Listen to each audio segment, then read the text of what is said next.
নোয়াখালীতে ঝুঁকিপূর্ণ হিসেবে চিহ্নিত কেন্দ্রগুলোতে অতিরিক্ত আইন শৃঙ্খলা বাহিনী মোতায়েন সহ সর্বোচ্চ নিরাপত্তা ব্যবস্থা নেওয়া হয়েছে। জেলার মোট ভোট কেন্দ্রের সংখ্যা ৮৭৫টি। এর মধ্যে ৬১৪টি সাধারণ এবং ২৬১টি অতি গুরুত্বপূর্ণ ভোট কেন্দ্র হিসেবে চিহ্নিত করা হয়েছে। ভোটের দিন সবাই যেন সুন্দরমতো ভোট দিতে পারেন এবং ঝুঁকিপূর্ণ কেন্দ্রগুলোতে যেন অতিরিক্ত আইন শৃঙ্খলা বাহিনী মোতায়েন রাখা হয়, এমনটাই আশা করছেন ভোটাররা। যেটা বলতে চাইছি, দুর্ভাগ্যজনক যে ২৬১টা কেন্দ্র নাকি আগামী ১২টা থেকে যে জাতীয় নির্বাচন এখানে ঝুঁকিপূর্ণ করছে, তার মাধ্যমে আমাদের এই কেন্দ্রে ঝুঁকিপূর্ণ। তবে আমরা নির্দায়ী বলতে পারি, সন্ত্রাসী ভোট কারচুরি গত সেকশনে হয়েছে, আওয়ামী লীগের আমলে হয়েছে। চুল পড়া অনেক কমে গেছে। থ্যাংক ইউ মা। চুলের ভিটামিন জুই মাল্টিভিটামিন কোকোনাট অয়েল। আমাদের এখানে যারা আছে, আমরা যারা আছি, আমরা কিন্তু অতি শান্তিপ্রিয়। আমরা একে অপরের লগে ভাই ব্রাদার এবং আমাদের খুব একটা আন্তরিকতা আছে। আমি মনে করি প্রশাসনের কাছে আমার জোর দাবি থাকবে, যেহেতু আমাদের কেন্দ্রটারে জোর ঝুঁকিপূর্ণ করছে, প্রশাসন সুদৃষ্টি রাখবে। আমরা প্রায় 18 বছর পরে এখন ভোট কেন্দ্রে আসতেছি। 2008 সালের 29শে ডিসেম্বরে যে ভোট দিছি, আর 2026 সালের 12ই ফেব্রুয়ারি আমরা দানের শীষে বা জাতীয় নির্বাচনে ভোট দিব।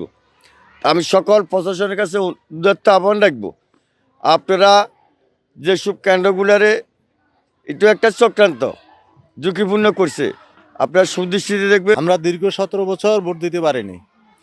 এখন 12 তারিখে আমরা ভোট দিতে আসব।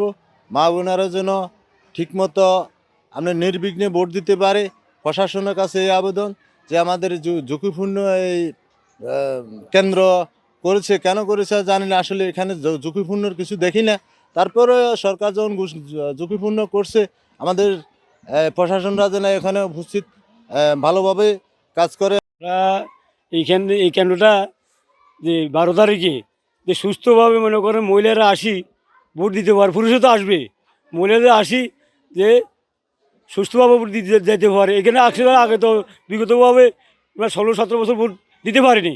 হ্যাঁ, এখন যে একটা হয়েছে, ভোটের একটা হয়েছে, নির্বাচনের তারিখ হচ্ছে 12 তারিখে, যে সুস্থভাবে মহিলারা যে আসি ভোট দিই বা বাড়ি যেতে পারে, এই আমাদের দাবি। এবারে জাতীয় সংসদ নির্বাচনের পাশাপাশি অতিরিক্ত গণভোট নামে একটি ভোট সংযুক্ত করেছে সরকার। তবে এই গণভোট কি, অনেকেই সেটি বুঝছেন না। বিশেষ করে নারী ও প্রান্তিক সাধারণ ভোটাররা হ্যাঁ নাকি নাতে ভোট দিবেন সেটাও জানেন না। কোনটাতে ভোট দিলে কি হবে সেটা নিয়েও চিন্তিত সাধারণ মানুষ। বিগত 17 বছর সুষ্ঠু ভোট হয় নাই, মানুষ ভোট দিতে পারে নাই।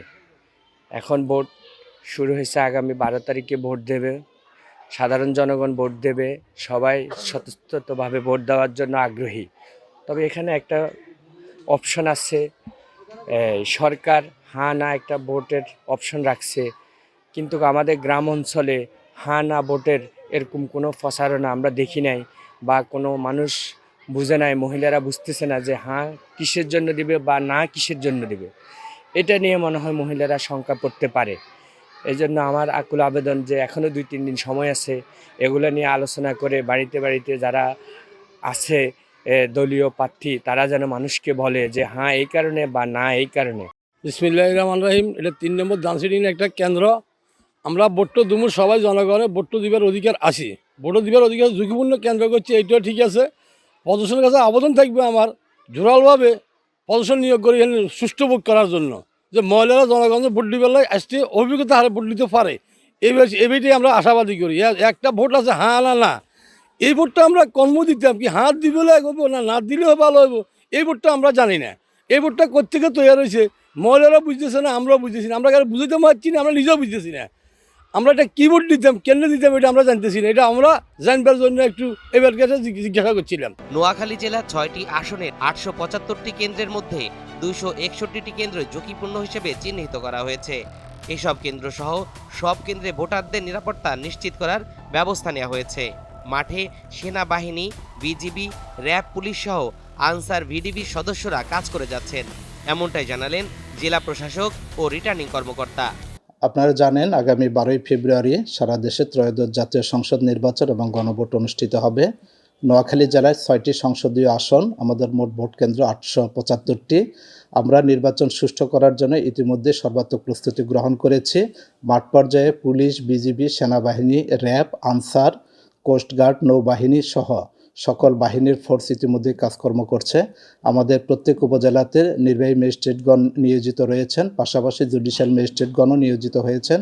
আমরা ঝুঁকিপূর্ণ কেন্দ্রগুলোতে বাড়তি নিরাপত্তার ব্যবস্থা করা হয়েছে এবং আমাদের 875টি কেন্দ্রেই সিসি ক্যামেরার আওতায় আনা হয়েছে।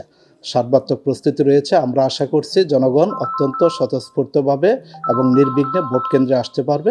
দীর্ঘ 17 বছর পর এসেছে কাঙ্ক্ষিত ভোটের দিন।